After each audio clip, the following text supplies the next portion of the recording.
really excited to be here. I've got a passion for regulatory affairs overall and helping bring positive products to patient populations. So I hope that this presentation will look through the lens looking for opportunities as a hiring manager will bring you some value. So as we look at these masterpieces up here, the one on the far right is my older son. It's from 5th grade. Is out, we call that elementary areaism, I think, in my house. But outside of that masterpiece in my home, the other three are pretty well known in terms of romantic expressionism and abstract expressionism. So one of them I really like, one of them I can take it or leave it, one of them I don't really care for at all. So I'm not here to tell you how to look at your career or how you should hire teams, but my hope is there'll be nuggets, regardless of what lens you look through, in terms of how you advance your career or how you bring talent onto your team to hire for culture so you avoid the cost of mishires.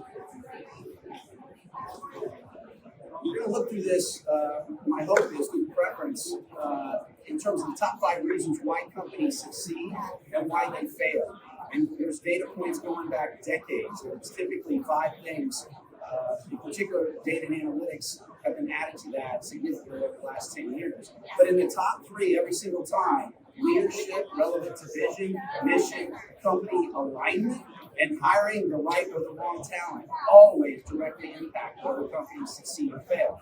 When you look at data and analytics and how vitally important it is, look at last year when the FDA put out a significant and pretty neat document, if you haven't read it, 28 to 30 pages on simulation and modeling for product reviews. So data is vitally important, and in the age of digital optimization right now, it is a specific focus in every functional area of running a business.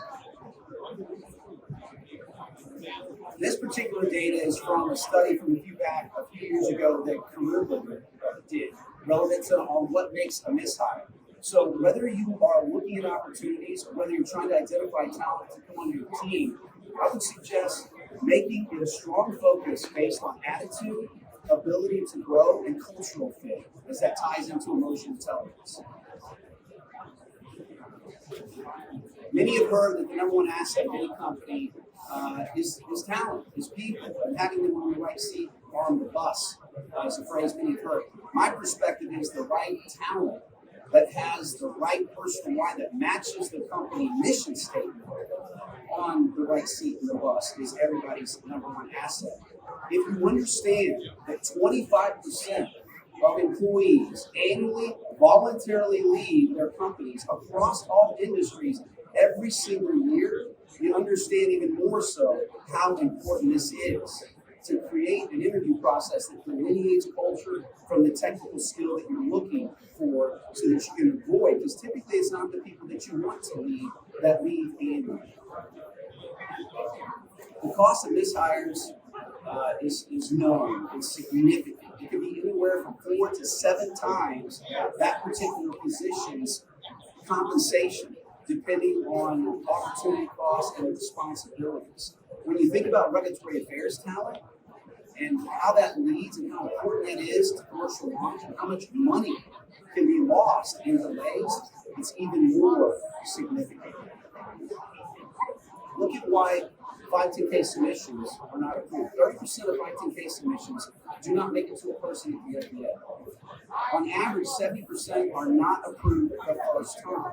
And when you look at the reasons why, not having data that is in multiple locations with the submission consistent, sending it to the wrong FDA location, or choosing the wrong predicate device to prove substantial equivalence. So how important is it that you bring regulatory affairs talent on that has high emotional intelligence, works well with other stakeholders, and is able to execute on the projects that they're responsible for? Delineating in your interview process between cultural and technical is vitally important. And from my experience in corporate America in the last 8 years running this company, most companies don't do it. They smash them together just in terms of evaluating technical skill in any functional area. It's vitally important that you evaluate in a certain way and that you have the ability to consistently capture that so you can compare and contrast the talent that you're looking at. So that you hire people that fit your culture. Delineating is vitally important, and you have to do that based on the values that you want to bring into your company. There's nuances to it. If you'd like to see examples of it, stop by the booth and share that. Mission statement, company alignment, for employee engagement, and less wasted resources is vitally important. In Mark Murphy's book, Leadership IQ, he talks about a CEO at an offsite meeting who asked one of the 100 leaders at that offsite meeting if they could share the company's mission statement. And he offered $1,000 for anybody who could do it. Not one leader could do that. How are people going to execute on the projects they want and create the environment you want if they don't even really understand why they're doing it? Personal line matching the mission statement is vitally important. I personally believe in regulatory affairs, it's even more important because regulatory is vitally important to the strategy of every company. It should be at the forefront. Leadership and accountability, from my perspective, is top now.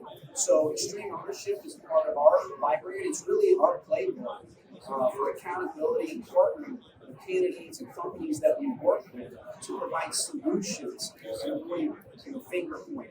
And I think when you look at regulatory affairs, talent and roles of emotional intelligence should be a premium in every single position. Top 5 reasons why hires fail. Leadership IQ showed data from multiple industries, sizes, and companies in decades.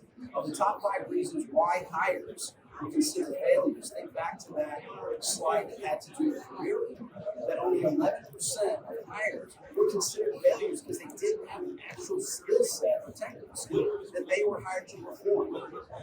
The other 89% were considered failures because they had low emotional intelligence. They were not coachable. They had poor temperament. They didn't play well with their toys. Others, and they weren't motivated. I mean, that is astounding. To bring on talent that's not motivated or excited about the products that you're bringing to market. So how important is it to, as a candidate, look at this through that lens in terms of the opportunities for as a hiring manager to bring on people whose personal life matches what the mission statement is, and that they have high emotional intelligence, they're problem solvers, and they work well with others. Again, in regulatory, even more vital. You have to take your key values that you're looking at and that you're interested in bringing on, you have to customize it from that particular standpoint. Now look, I'm not going to offer any of you $1,000 to share your company mission statement.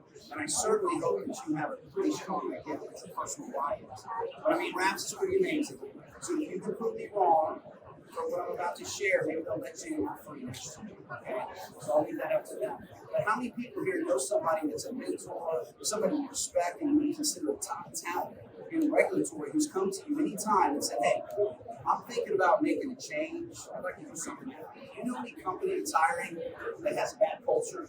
I don't really get along well. I don't really want to learn anything, and I don't have to grow or expand, and they can even pay me less than what the market is paying. Yeah, I've never had anybody ever say that to me either. Most of the time, as you go up the ladder of success, the first question is, hey, Darwin, tell me about your culture. I mean, how many people have you helped go there? How many people are still there? What are their retention rates? What solution do they provide for critical issue for patients? Does their product solve? Is it in a niche area? Is it growing? Will I have enhanced opportunities? And look, I know I'm going to work hard, but am I going to enjoy the people that I'm going to be in the trenches with? So when you think about emerging markets, this is vitally important. In emerging markets, the available talent is directly proportional to the size of the market. And as the market grows, it's harder and harder to fill roles. So we had a really neat company. I was excited to partner with them on the background and the benefit they brought to patients, as well as access to healthcare and efficiency. And we helped them bring on a senior leader, regulatory leader in the first quarter. However, through the interview process, there were people on the interview team that they really did not interview the candidates well. They did not try to attract the candidates, which is a major mistake. Okay, as hard as it is with regulatory supply and demand. And then there were a couple of people that actually challenged the 2 final candidates went on site on had they actually used their experience for their particular technology specifically, which had received breakthrough technology in the last 2 years. So after the debrief, the candidate who ended up going was like, what are they talking about? They're all crossover talent. None of them had done this before. So you really have to think about that relevant to emerging markets, how open you are to crossover talent, and the candidates have to really understand how to tell that story in the areas that you haven't specifically done. I love the talent pool. I think it's a great resource, particularly most of the things we work on. There is not enough talent, so it's really hard for those roles. I mean, the talent board talks about after you identify the specific skill sets that you need them to do in any particular position, that you then focus on attitude, ability to grow, and cultural fit. So you're bringing on somebody that fits the culture, and that you avoid the cost of annual voluntary turnover, wasted resources, and lower retention rates. Candidates, when you're looking at opportunities, I would suggest first and foremost, understanding and mission will be something you consider when they reach out. If they can't answer this question, you should think about this. What is their mission? What is their vision? What is the value prop? Okay? And how does that match with the environment? You need to be excited. 70% of companies don't make it 10 years. Over half of them don't make it 5. Okay? So guess what? There's going to be difficulties. So you want to make sure that you're excited and you're in a culture that has high employee engagement. Secondly, what solution is provided? What clinical category is it in? Is it an area that's growing? Are you going to be excited about that? What solution does it provide? And how does that compare to competition? Is it an area where joint venture and equity money is being invested? That's a really smart way to look at your career growth and what your opportunities are going to look like. And here's another thing, how open, and I love regulatory, but regulatory for my 8 years typically is not very open to crossover skill sets. You really need to think about that in terms of career growth, because it will directly impact your opportunity for promotion. Does the leader have to lead for you to get promoted? Does the company have to grow, add additional products through R&D in the funnel, so that then the target you can go to another area? Or because you have experience in clinical, quality, programming, you have high emotional intelligence, you can grow horizontally and then maybe vertically that way. So things to consider. Hiring managers, I'm just simply going to say, look, if they're a 12 out of 10, and usually regulatory, you've got this list of things that they want you to be able to do, and of course, at the senior level, less pay in the market. If they're a 12 out of 10 in every technical area, they have low emotional intelligence, they're not coachable, they don't lead and interact with stakeholders well, how's that going to work? Is that going to work well in audit? Is it going to work well cross-functionally or dealing with the FDA? You shouldn't hire them if they don't have emotional intelligence and they don't fit the culture. Rock Health, in 2019, there was $8 billion plus invested in digital health startups. Interesting, I just read an article about the drop this morning. But in 2021, it was $27 plus billion in investment. Now, the last 2 years, last year was about a little over 15, and it'll be somewhere between 15 and 16 billion in investment. Okay, but it's a significant uptake. It's a place and a focus where things are growing. Wearable technologies is growing one niche within that subset at about 26 to 28% CAGR. Okay, so in 2019, that was about $17 billion in revenue. Actually, that's 2021.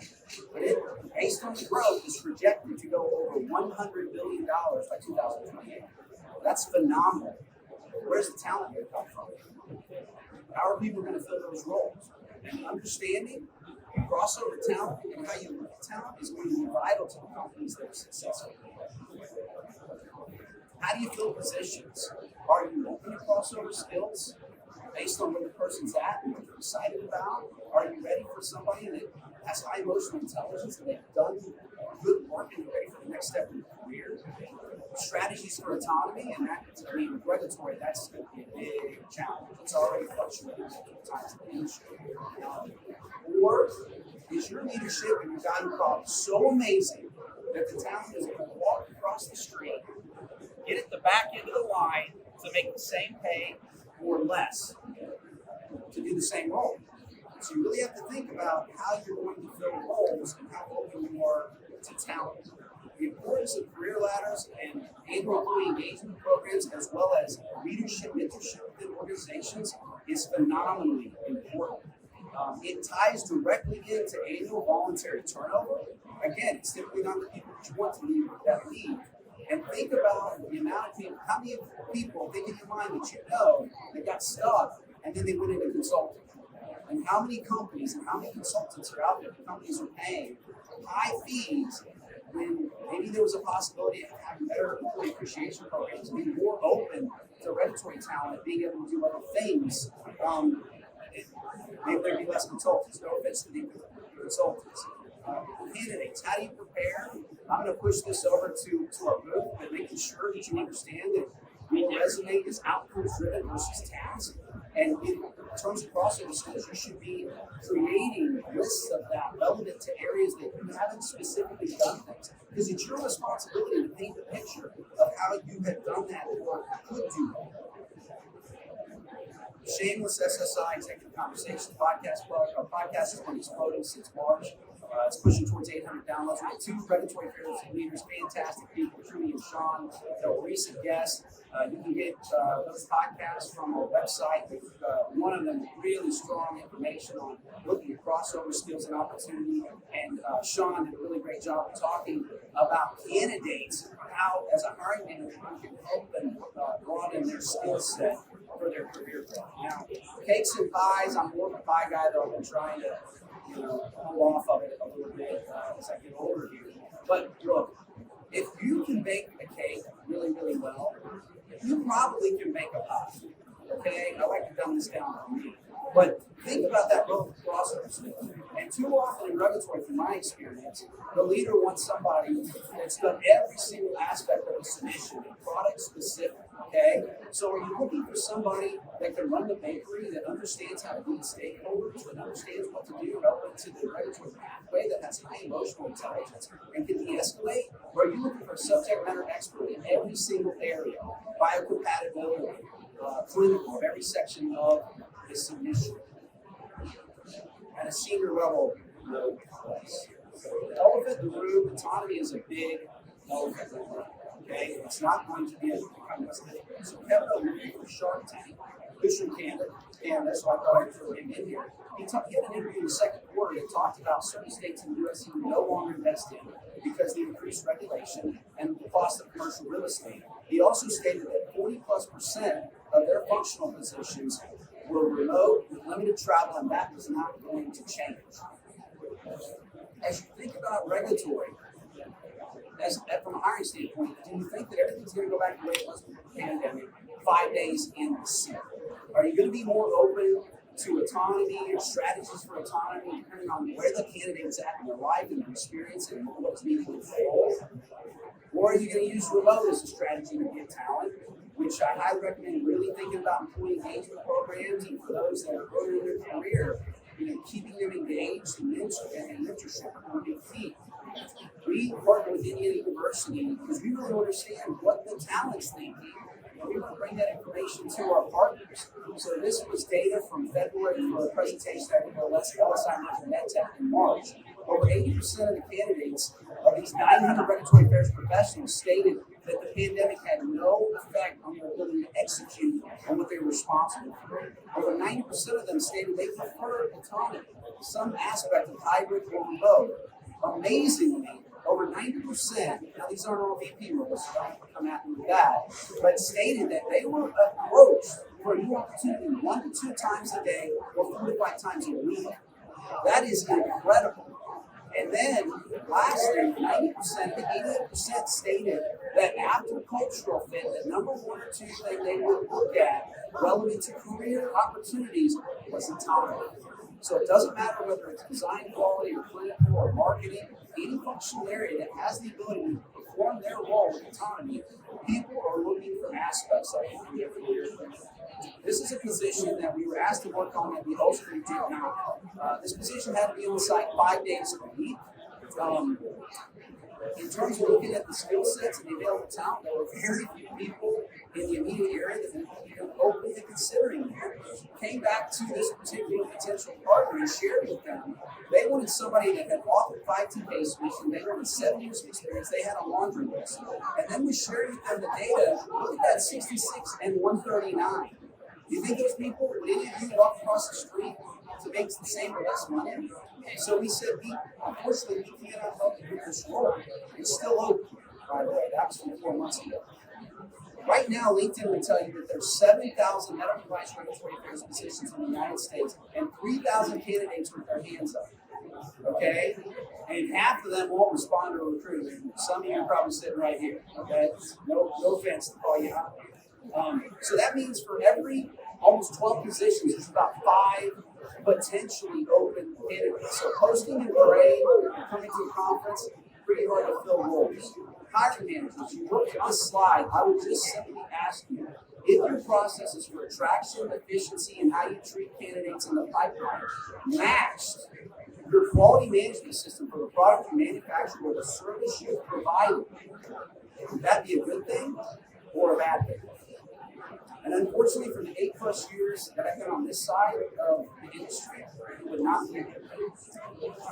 I love Bernie Happy and his book. We hear our quality management system around it, the voice of the customer and patient, clinician first, the employee second, stakeholder third. But one key thing that Bernie talks about is most people think the number one potential reference is their customer. Okay? It is not. It is your employee, your stakeholders first, and then your customer second. I agree with that premise. Expectations versus reality. If you are looking at an opportunity where you're looking to hire somebody, I highly suggest not looking at what unique responsibilities you need them to perform where they want you to perform.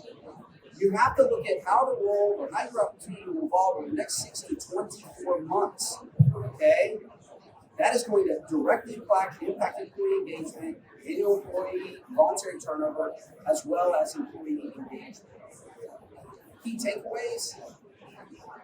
First of all, candidates really think about your personal why and how that matches up in mission statements so we can take your career path in a way that you're excited about. Hiring managers make mission, vision, and who will they become by coming to your company. Key part focused on as well employee engagement.